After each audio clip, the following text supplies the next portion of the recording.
What's going on, everybody? I'm Jory Goodman, the Time Teller. I'm in a very good mood today because I love these kinds of episodes. Okay, I have a full playlist dedicated to the new watch collector. We've answered questions like, what is a field watch? What is a chronograph? What is a dress watch? Now, these topics, they might be kind of basic, kind of obvious to the avid watch enthusiast, but today's topic that we're going to talk about in today's episode, it was a mystery even to me for a little while. So what is a chronometer watch, and do they matter? It's 11:35 a.m. Let's get down to business.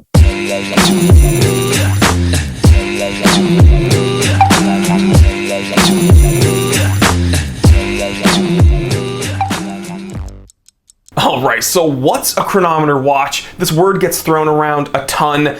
Chronometer, not to get confused with chronograph. I know when I first got into watch collecting, I didn't know the difference between the two, but if you haven't seen the episode, What is a Chronograph?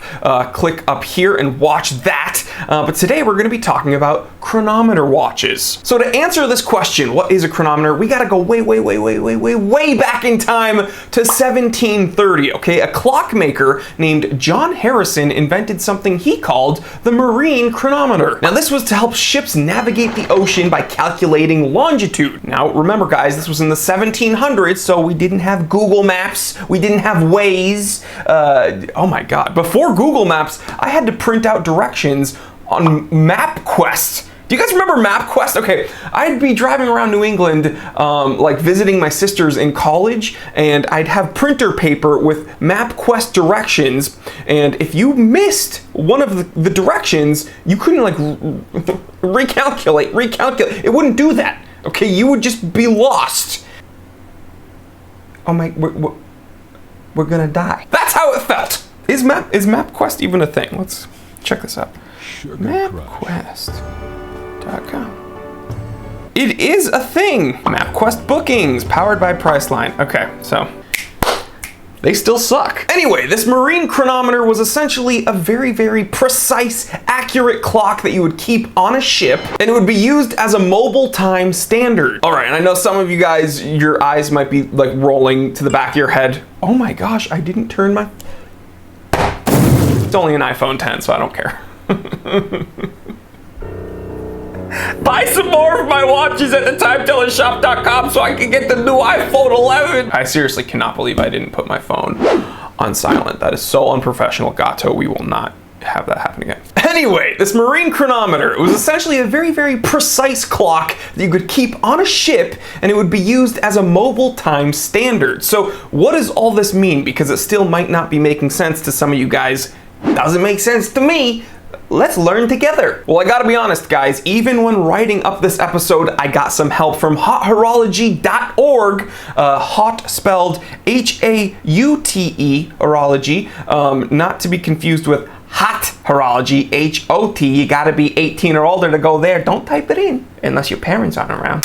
Okay, but let's real quick look a little bit further into what this marine chronometer actually was. So again, special thanks to hothorology.org for this beautiful write-up. I'm gonna have a link to it in the description below so you can kind of read more into it. But basically, okay, this marine chronometer, it was a clock, okay, and it was put on gimbals. So no matter where the boat would rock, if the boat's a rockin', don't come a knockin', the clock would remain horizontal. So very cool. You know, like the gimbal technology that some people use on their handheld cameras or on GoPros or on very expensive Red cameras. Don't have any use for one on this channel because I am... Imagine if we had like an extreme time teller episode where I'm parkour. I don't need a gimbal for this type of content. But yeah, the marine chronometer was put on a gimbal, a very basic one. It obviously wasn't super high tech, but still very impressive. And interestingly enough, these marine chronometers typically had a power reserve indicator. So some people think of power reserve indicators as being a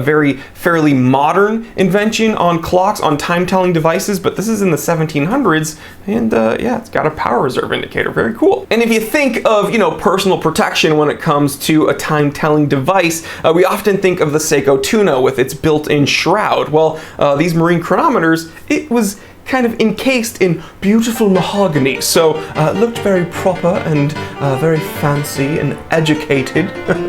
Yes, this marine chronometer is very educated. It can calculate longitude by celestial sign. I don't know. Anyway, it had wood to protect it. So essentially, it was a Steadicam clock with wood. And it was precise. Cool. So, okay, we're gonna have some pictures, hopefully, as I did that terrible explanation of what it was, but how did it work? Like, how did it calculate the longitude? Well, let's look into that. So, okay, this clock, put on a ship. Before it left port, it was set at Greenwich Mean Time, GMT. Now, each ship also had a series of tables, kind of like calculators, to use in tandem with the marine chronometer. So again, special thank you to hothorology.org for this beautiful write-up, but when we look a little bit further, these tables would calculate each day of the year and time at which the sun and certain stars cross the Greenwich meridian. So essentially, they would use the time on the clock and these tables calculating the time that the sun would pass above them, and they would kind of be able to figure out where they are via the longitude. Very, very, very cool. So what does this have to do with our wristwatches? Because I get it. Okay, this marine chronometer, it was kind of a system and a process, and it helped ships go from A to B and blah, blah, blah, blah, blah. But this is a wristwatch channel. Well, we're gonna jump back to a little more modern era. So from the 1730s, now we're at the 1970s, and we have a bit of a governing authority, if you will. That's right, in 1973, we saw the start of, and I'm gonna mispronounce this and people get really upset, the Contrôle officiel suit de chronometer, or Kosc. I tried.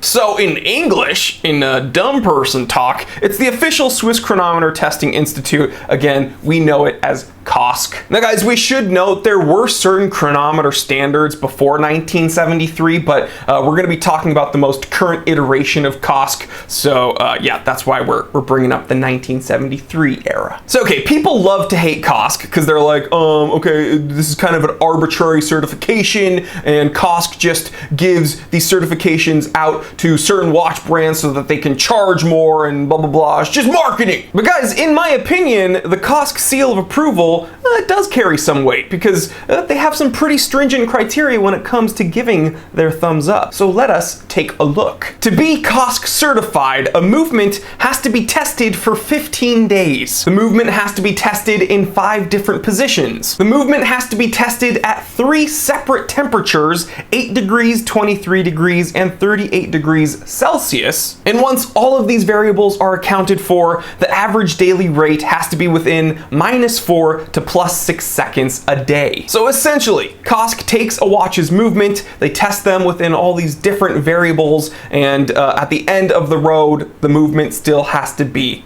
pretty dang accurate. And if they are pretty dang accurate, then of course the watch becomes chronometer certified. So guys, another little note here, although Kosc is definitely a Swiss organization, there aren't only Swiss chronometer watches, okay? Japan has the Japan Chronometer Inspection Institute. And I actually personally own the first Japanese chronometer grade watch, my Grand Seiko J14070. Super proud of that one. I absolutely love that watch. And we're gonna put some footage of that in here as well. So in summation, what is a chronometer watch? Well, it's a watch that is consistently accurate through a multitude of variables. And I know people in the comment section are gonna be like, skip to this part, the video starts here, blah, blah, blah, blah. But yeah, it's a super consistently accurate watch. There. But then this opens up an entirely new can of worms. Do they matter? Do Kosc certified watches really matter? Well, that's kind of subjective, and I know that's kind of a cop-out answer, but it's up to you guys. Do watches with a Kosc certification perhaps cost a bit more than those that don't? Yes, but do watches that don't have a Kosc certification suck? No. But again, as always, I'd love to hear your perspective. I was just the one trying to answer the question, but you have opinions too. So leave me that comment. Do you have a chronometer grade watch? Do you even care about Kosc certifications? Is all of this just marketing?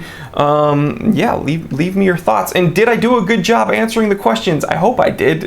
If I did, leave me that thumbs up and support the channel. So I know you're wondering, just how do I support this channel? Well, the easiest way is just to hit the subscribe button if you haven't already, so go ahead and do that. And you can shop at our Amazon store, link in the description below, or you can help us out directly by shopping at www.thetimetellershop.com. Every vintage luxury watch there is handpicked by me, inspected and serviced by professional watchmakers with a 1-year warranty. So go ahead, click the link in the description below and check it out. But guys, I hope you enjoyed this episode. I had a whole bunch of fun making this. You know, even though I am a watch guy, I've been collecting watches for a while, these episodes, they really force me to read more and kind of refresh my memory and learn. So I love making these intro to watch collecting videos. And again, what is a chronometer? I know a bunch of avid watch collectors that don't really know the answer to that, so hopefully they watch this episode too. So if you enjoyed yourself, guys, please like, comment, and subscribe. Share this with other watch collectors, other people that you think would enjoy this. I'm Jory Goodman, the Time Teller, and always remember, I didn't invent time, I just tell it. Real quick, if you enjoyed this episode, then do not worry, the fun doesn't need to stop here. Check out these recommended episodes that are going to be popping up on the screen anytime now. Also, take a moment, check out my brand new channel, the Time Away channel. It's where I talk about everything outside of the watch world, some of my other collections, some of my other hobbies. And if you're not interested in any of that, don't worry, just stay right here and I will see you right here. Because I never leave. I am trapped inside of this camera. That was a lot of mess ups, and I apologize, Gato, but maybe I'm just losing my spark. Maybe I'm just not cut out for this. I will never stop.